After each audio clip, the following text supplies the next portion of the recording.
ओम नमः शिवाय। जय महाकाल। कैसे हैं आप सभी लोग।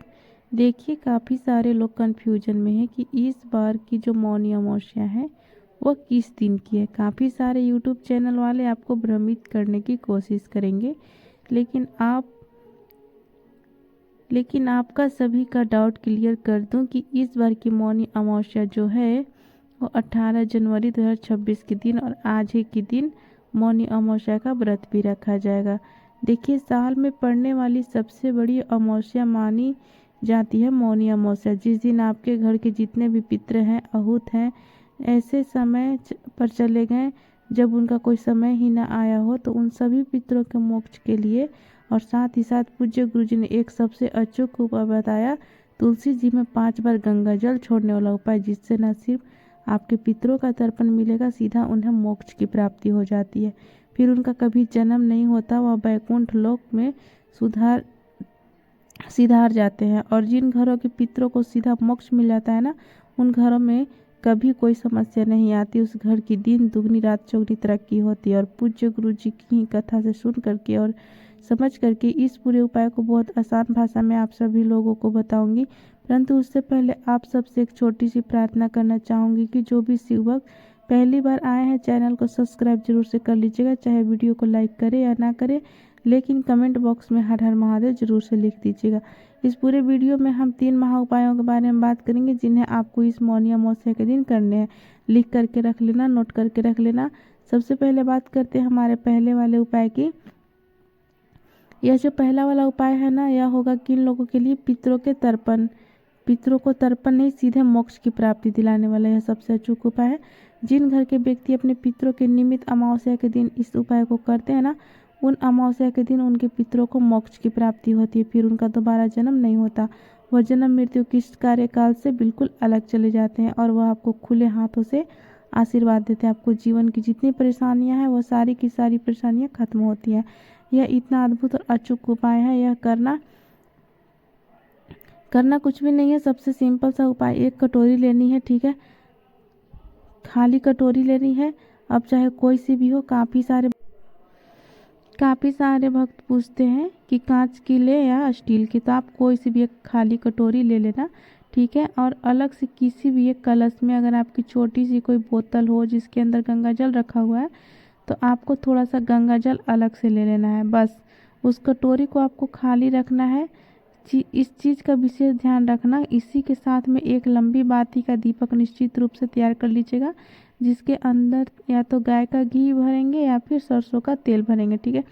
अब आपको अमावस्या के दिन किसी भी समय पर, अब जरूरी नहीं है कि सुबह के समय या शाम के समय या दिन के समय, जब भी आपको दिख जाए उसी समय आपको आपके घर में जहाँ पर भी तुलसी जी का गमला रखा हुआ है ना, वहाँ पर आपको पहुँच जाना है। वहाँ पर सबसे पहले उस दीपक को प्रज्वलित कर देना है, जलाना है, जिसकी बाती का मुख आपको दक्षिण दिशा की तरफ में रखना है। इस चीज़ का विशेष करके ध्यान रखना। किधर रखना? दक्षिण दिशा की तरफ में रखना। अब यहाँ पर रख देने के पश्चात अब सबसे पहले आपको करना क्या है कि आपको अपने दाहिने हाथ में थोड़ा सा गंगा जल लेना है। और हाँ, कटोरी में जो आपने ली है, एक कटोरी जो आपने ली है, उसे भी तुलसी जी के गमले के ऊपर ही रख देना। अब आपको क्या करना है, थोड़ा सा गंगा जल अपने दाहिने हाथ में लेना है, अपना नाम बोलना है, अपना गोत्र बोलना है, और बोल करके अपने पितरों से कामना करके कटोरी को आपको छोड़ना है। तुलसी जी में नहीं छोड़ना है, कटोरी के अंदर आपको छोड़ना है। फिर से वापस थोड़ा सा गंगा जल अपने दाहिने हाथ की हथेली में लेना है। फिर से वापस अपना नाम और गोत्र बोलना है। फिर से वापस आपको संपूर्ण गंगा जल कटोरी के अंदर ही छोड़ देना है। कितनी बार? 7 बार। 7 बार ही आपको अपना नाम और गोत्र बोल करके उस गंगा जल को कटोरी के अंदर छोड़ते चले जाना है। बस इतना सा काम करना है, ठोक देना, चले आना। शाम के समय या रात्रि के समय आपको क्या करना है, यह जो कटोरी के अंदर आपने गंगा जल भरा है, यानी कि यहाँ पर रखा हुआ इस गंगा जल को तुलसी जी में नहीं, इसको लेकर के जाना है आपको।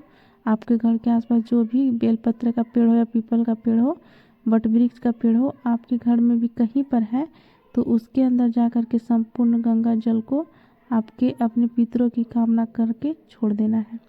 अब एक चीज़ का विशेष ध्यान कर रखना कि जब भी आप यहाँ पर गंगा जल की कटोरी में छोड़ेंगे, काशी विश्वनाथ महादेव का स्मरण करके छोड़ेंगे।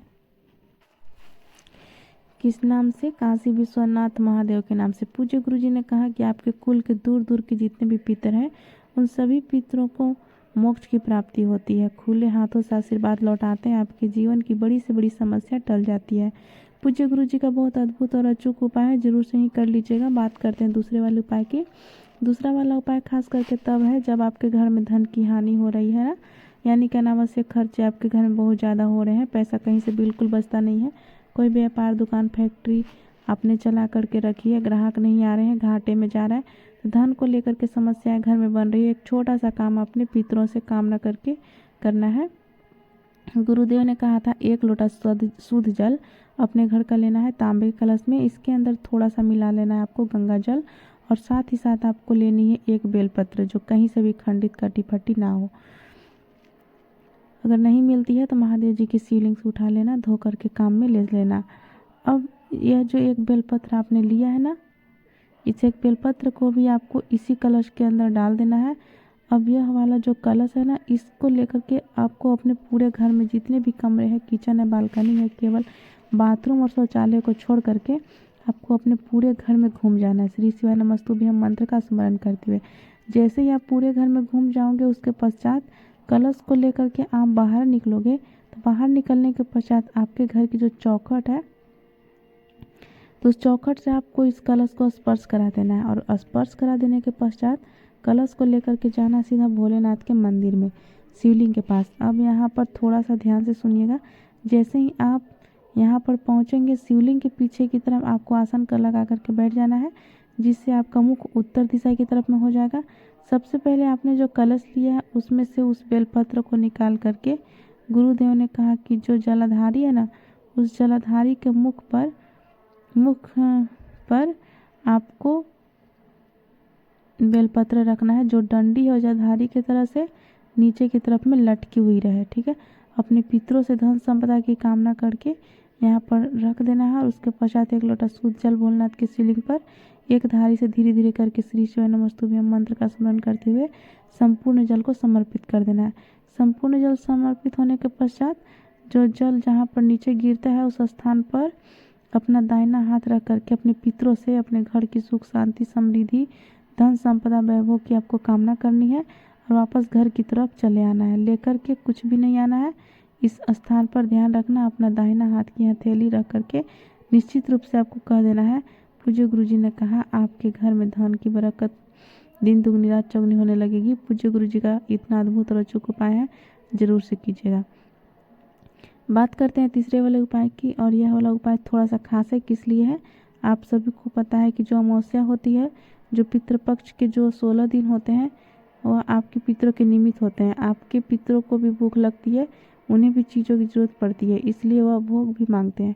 आपके घरों में कभी भी कोई समस्या ना आए, है ना। कई बार क्या होती है कि अगर आपके पितृ भूखे हैं, ध्यान रखना, अगर आपके पितृ भूखे हैं ना, तो वह कभी भी आपके घर में सुख शांति समृद्धि नहीं रहने देते हैं।